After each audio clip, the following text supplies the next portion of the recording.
So happy Easter.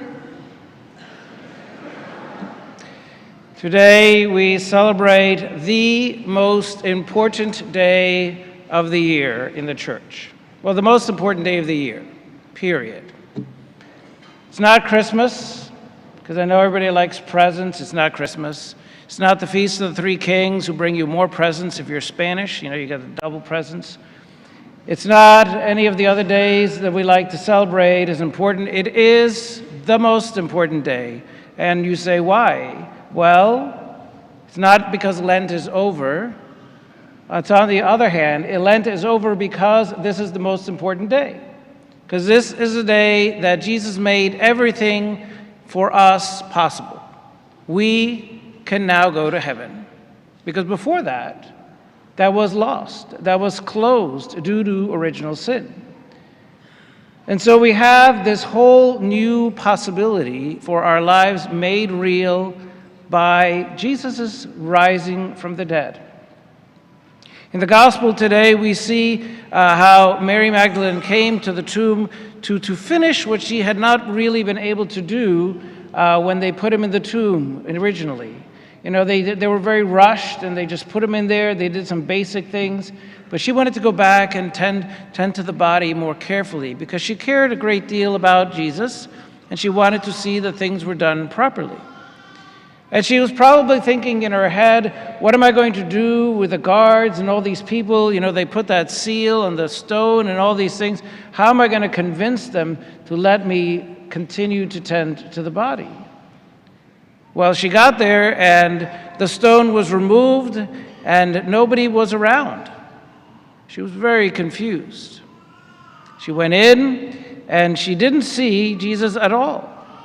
And so she left. She went back to tell the apostles, I don't know what happened. Somebody took him. He's gone. What did they do? Where did they move him? Then, of course, the disciples show up. John, who went faster, but he waited for Peter to arrive. And then Peter goes in and sees that the burial cloth's over here, the one that covered the head over there. I think if Mary had gone there, she would have walked in as well and said, how many times did I tell you to put your clothes folded up neatly when you get up? But no, they were just kind of about in the place like they weren't even important. Because in many ways they weren't. The burial cloths were not relevant anymore because Jesus was risen from the dead. They didn't have any hold, any meaning, because he had in fact destroyed death and restored life.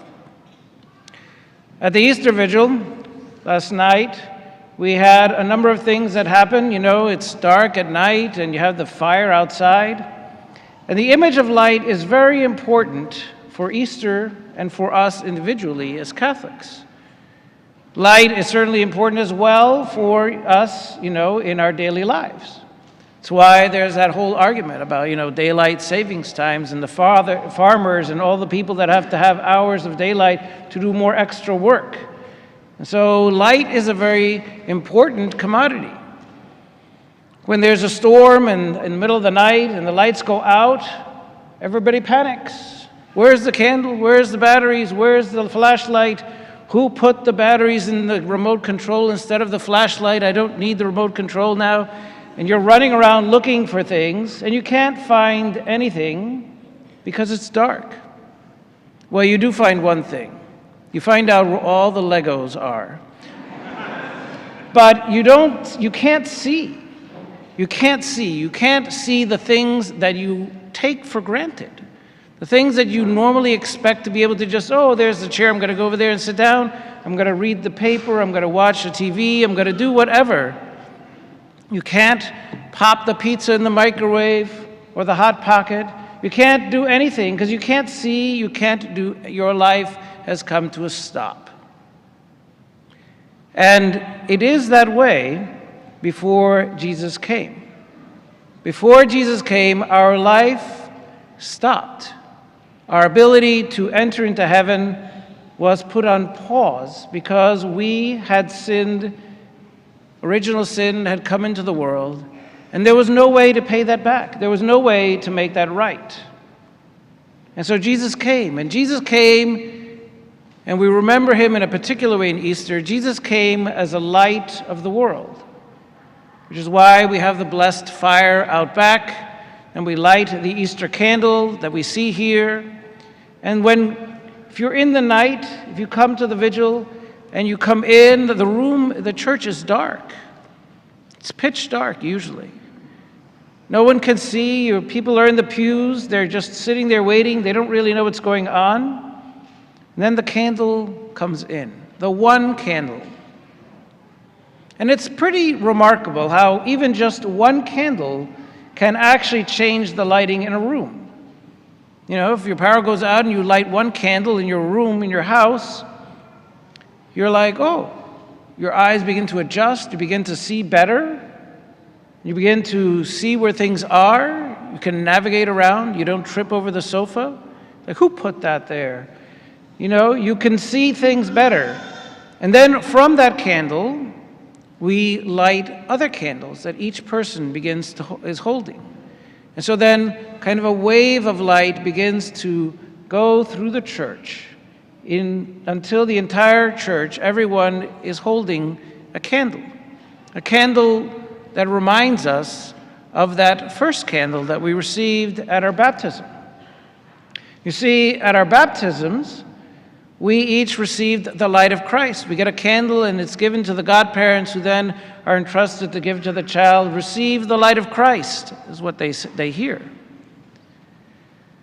The interesting thing as well about candles and light and fire is that it doesn't diminish when it's shared. It's not like I take that Easter candle light and I light another candle and now they're each at half and then they keep diminishing because you can only share a little bit of the fire. No, on the contrary, it grows. It grows and grows.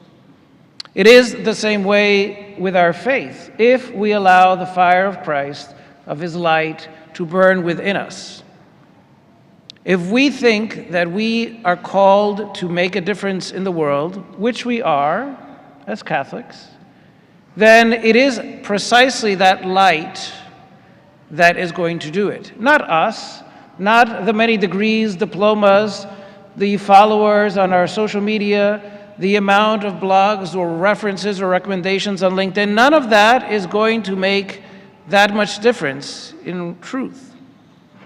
What is going to make a difference is how we live our faith.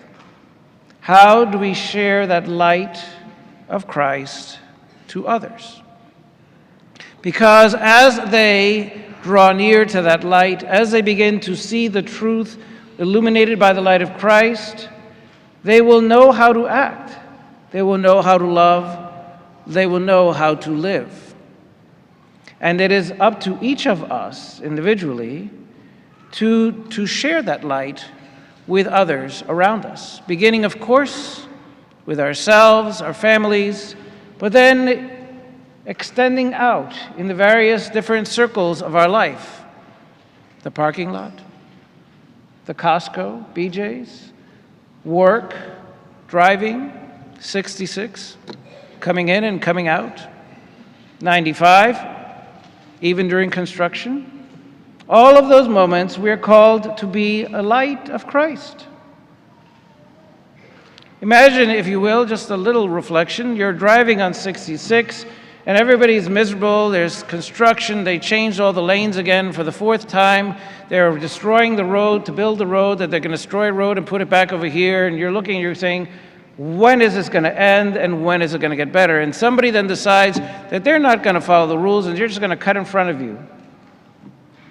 And then you get mad. Not super road rage, but just really mad.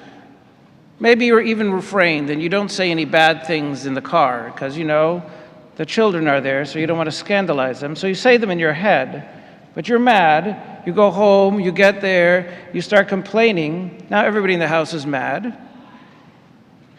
And then you just have this little cloud that hangs over everything.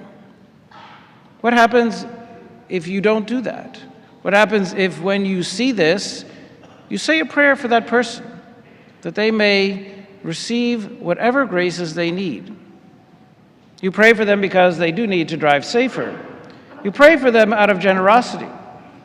And so then you don't think of anything else because you've just prayed. You don't say anything. You go home. By the time you get home, which takes you 20 more minutes just because of that one person, probably not. And you don't say anything different because you already let that go. And you go home, you say, hi, how are things? Oh, and you talk. And your conversation now is not about this insignificant person that cut you off, but it's about meaningful things. So now instead of having everybody in the family upset at that one random person that was driving that you don't even know, you're talking about things that are important. You've made a difference. You've illuminated the light of Christ into your home and into the life of that person whom you don't even know. And of course, there are more and bigger and more challenging ways to do this. But it begins simply. And we are called to live in that manner. So as we remember and celebrate today the feast of Easter, this great solemnity, remembering how Christ himself died for us so that we might be able to enter into heaven, in spite of all of our imperfections, he extended to us the light of his love, the light of Christ. Let us take that gift and in turn exchange that and give that to others, so that they too may share in the light of Christ. So that then, as we live our days, we do that with a spirit of generosity. We do that in solidarity with Christ. And we do that so that at the end of time, Christ can in fact see the light of Christ spreading throughout the world.